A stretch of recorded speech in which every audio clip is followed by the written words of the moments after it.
எனக்கு அன்பானவர்களே, நமக்கு சத்துருக்கள் எழும்பிட்டே இருப்பாங்க.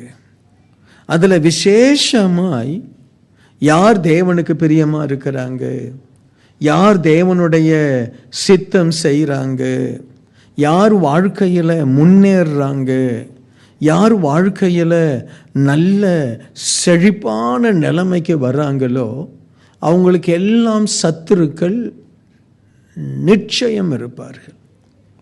நீங்கள் வேலை இடத்துல சிறப்பாய் வேலை செய்கிறீங்க, உங்களுக்கு சத்துரு இருப்பான், உங்களுக்கு சத்துரு இருப்பான். நீங்கள் வேலை இடத்துல ஞானமாய் வேலை செய்கிறீங்க, உங்கள் அதிகாரி உங்கள் மேலே பிரியமாக இருக்கிறாங்க, உங்களுக்கு சத்துரு இருப்பான்.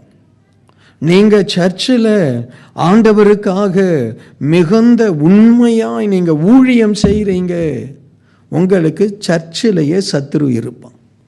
உங்கள் குடும்பத்தில் சத்துருக்கள் எழும்புவாங்க. என்ன?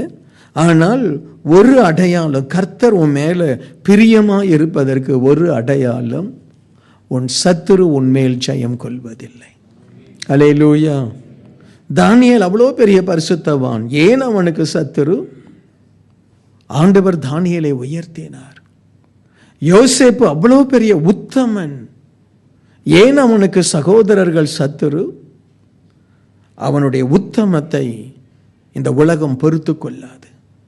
நீங்க பரிசுத்தமா இருந்தீங்கன்னா உங்களுக்கு சத்துருக்கள் எழும்புவாங்க.